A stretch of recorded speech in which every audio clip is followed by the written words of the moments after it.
পরিবেশন করব, আমরা সবাই গলা মেলাবো। আমাদের এখানে যারা আমরা আছি প্রতিটা ব্যক্তি এই কথাগুলো নিয়ে শ্যামাপ্রসাদ মুখার্জির যে আমাদের রাস্তা দেখিয়েছে সেগুলো নিয়ে মানুষের কাছে যাওয়া উচিত। এবং এটা একটা শ্যামাপ্রসাদ মুখার্জি একটা আমার মনে হয় একটা যুগের ইতিহাস, একটা যুগের ইতিহাস, একটি দর্শনের বিকাশ এবং একটি আত্মত্যাগের কাহিনী। আজকে মাননীয় প্রধানমন্ত্রী শ্রী নরেন্দ্র মোদীজি আসার পর আমাদের ভারতীয় জনতা পার্টি বা এনডিএ সরকার প্রতিষ্ঠিত হওয়ার পর যেভাবে মানুষ এখন ডক্টর শ্যামাপ্রসাদ মুখার্জি সম্পর্কে জানতে পেরেছেন, যে সম্মান দিচ্ছেন, বা পণ্ডিত দীনদয়ালজি সম্পর্কে যেভাবে মানুষকে জানানোর চেষ্টা করছে, সেগুলো কিন্তু আগে কিন্তু ইচ্ছে করে রাখা হয়েছিল ওনাদের সম্পর্কে যাতে কেউ না জানতে পারে। আমরাও জানতে পারছি এখন কাশ্মীর নীতি এবং 370-35 বিলোপ করার জন্য যেটা বলা হয়েছে যে উনি যখন জম্মু এন্ড কাশ্মীরে প্রবেশ করে ইচ্ছে করে ওনাকে অ্যালাউ করা হয়েছে, আমরা সবাই জানি। যদি পারমিটই লাগে তাহলে তো ইন্ডিয়ার মধ্যে ওনাকে আটকিয়ে রাখতে পারতো যে আপনি যেতে পারবেন। আমি যদি এখন আগ্রাতে আমি যাই, আমি যদি বাংলাদেশে আমি যাই, তো ইন্ডিয়ার থেকে তো আমাকে ছাড় দেবে না, বলবে যে আপনার কি করে আপনি যাবেন, পাসপোর্ট কোথায়? ইচ্ছে করে ওনাকে আগের থেকে প্ল্যানিং ছিল, বলার অপেক্ষা রাখেন, যাওয়ার পরে কিন্তু অ্যারেস্ট করলো। আমার পূর্ববর্তী বক্তারা বলেছেন যে কিভাবে ওনাকে কোথায় রাখা হয়েছিল, আগের থেকে প্ল্যান। এবং সেই জায়গায় দাঁড়িয়ে উনি জানতেন যে ওনার মৃত্যু অবধারিত। এই মাননীয় প্রধানমন্ত্রী যে আসার পর অনেককে অনেক কথা বলেছেন, যে ওনার যে বলিদান 1953 সালে হয়েছিল সেটাকে মাথায় রেখে 370-35 বিলোপ করেছেন মাননীয় প্রধানমন্ত্রী। উনি সেই বীজ পুঁতে দিয়েছিলেন, আর সেটা আজকে আমাদের যশস্বী প্রধানমন্ত্রী নরেন্দ্র মোদীজি সেই কাজটা বাস্তবায়ন করেছে, ইমপ্লিমেন্টেশন করেছেন। এক দেশ এক বিধান, এই বিষয়ে আমার এটা ইমপ্লিমেন্টেশন উনি চিন্তা করেছিলেন, মৃত্যুবরণ করেছেন, সেখানে বলিদান হয়েছে, আর সেটার ইমপ্লিমেন্টেশন মাননীয় প্রধানমন্ত্রীজি করেছেন।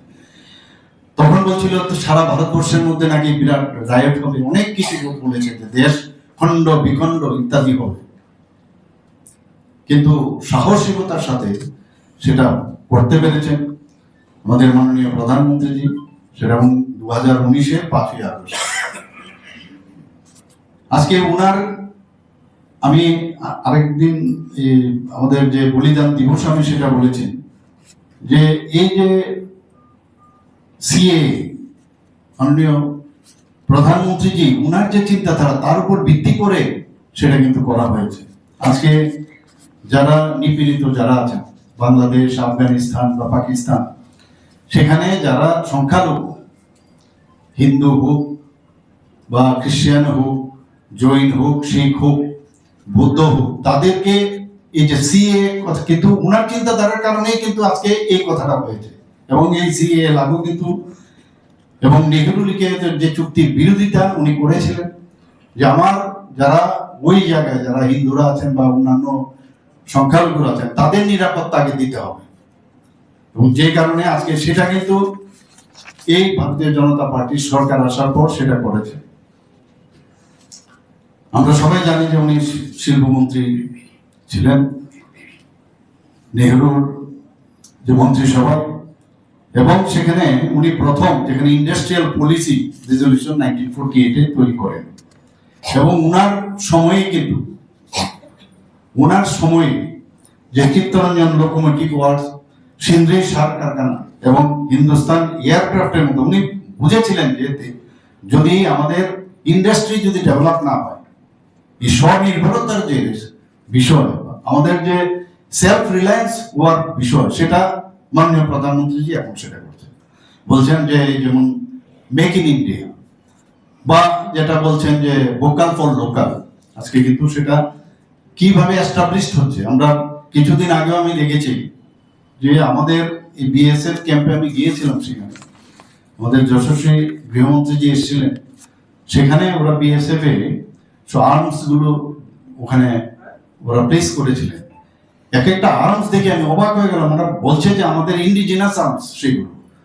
আমরা AK-47 এর কথা বলে মনে করি যে বাইরের, মানে এত সুন্দর। এগুলো আমাদের ভারতবর্ষে এখন তৈরি হচ্ছে। এয়ারক্রাফট অলরেডি আমাদের এখানে তৈরি হয়ে গেছে, হেলিকপ্টার তৈরি হয়ে গেছে। মাননীয় প্রধানমন্ত্রী জি কিছুদিন আগে বলেছেন আর বেশি দিন নেই, আমাদের ভারতবর্ষের মধ্যে এখন এভিয়েশন সেক্টরেও আমাদের যে প্যাসেঞ্জার যে এয়ারক্রাফট সেগুলো তৈরি হতে যাচ্ছে। তো তার যে চিন্তা ভাবনা সেটা ডক্টর শ্যামাপ্রসাদ মুখার্জির ছিল যে আত্মনির্ভর ভারত। মাননীয় প্রধানমন্ত্রী বলছেন আত্মনির্ভর ভারত। তো সেইগুলো ওনার চিন্তাধারা নেই, এই স্বদেশী উৎপাদন ও স্বনির্ভরতা সেটা ওনারই চিন্তাধারা। একটু আগে আমি আপনি কি হোলসেল দামে মানসম্মত সার্জিক্যাল আইটেম, মেডিকেল ডিভাইস ও ইনজেক্টেবল আইটেম কিনতে চান? বিভিন্ন জায়গায় ঘুরেও কি পাচ্ছেন না সঠিক পণ্য, সঠিক দাম আর নির্ভরযোগ্য পরিষেবা? তাহলে এবার আসুন দীপ্তি মেডিকেল অ্যান্ড সার্জিক্যাল এজেন্সিতে। এখানে আপনি এক জায়গায় পাবেন সার্জিক্যাল আইটেম, মেডিকেল ডিভাইস এবং হসপিটাল ইকুইপমেন্ট হোলসেল দামে। ওমরন, doctor morphine, Higgs, ডাকব্যাক, diamond, তাইনোর, Karma সহ বহু ব্র্যান্ডের মানসম্মত প্রোডাক্টস এখানে সহজেই পাওয়া যায়। হাসপাতাল অথবা ব্যক্তিগত দরকার সব ধরনের পণ্য সঠিক দামে সঠিক পরিষেবায় আপনার হাতে পৌঁছে দেওয়ার প্রতিশ্রুতি আমাদের ঠিকানা post office, Chowmuhani, opposite to cooperative bank, Agartala, Tripura. তথ্য ও অর্ডারের জন্য যোগাযোগ করুন 7005058109। দীপ্তি মেডিকেল অ্যান্ড সার্জিক্যাল এজেন্সি, মান, বিশ্বাস ও ন্যায্য দামের পরিপূর্ণ ঠিকানা।